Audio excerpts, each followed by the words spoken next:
नेपाल की जो घटना है उसने पूरी दुनिया को अपनी ओर ध्यान आकर्षित किया है, जिसमें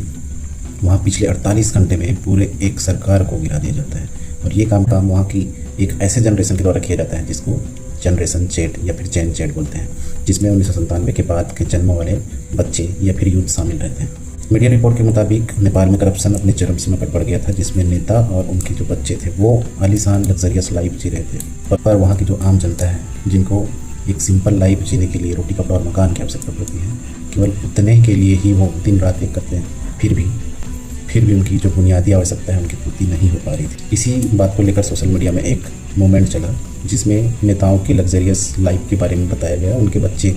जो बाहर विदेशों में पढ़ रहे हैं वो कैसे ज़िंदगी जी रहे हैं उनके बारे में बताया। धीरे धीरे सोशल मीडिया में जो ये पोस्ट है वो बहुत आगे बढ़ जाती है। अब नेपाल की सरकार द्वारा जो ये मूवमेंट हो रहा था, सोशल मीडिया मूवमेंट हो रहा था, उसको बैन करने के लिए एक कड़ा एक्शन लिया गया। और जितने भी वहाँ पर सोशल मीडिया ऐप है like that Facebook, WhatsApp, Insta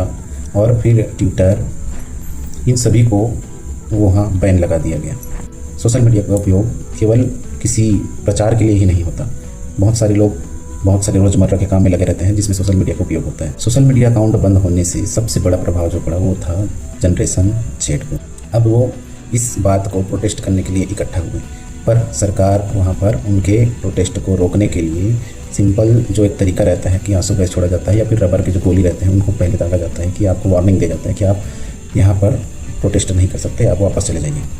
पर नेपाल की सरकार ने उन मासूम बच्चों के ऊपर, उन मासूम कॉलेज स्टूडेंट के ऊपर गोली मार दी, जिनसे 19 बच्चे या फिर 19 जो कॉलेज के स्टूडेंट थे वो स्पॉट में डेथ हो गए। वहाँ का जो यूथ है वो ये और भड़क गया,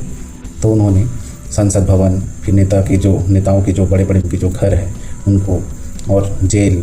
न्यायालय, सभी को जितना सरकारी संपत्ति उन सबको टारगेट बनाना चालू किया।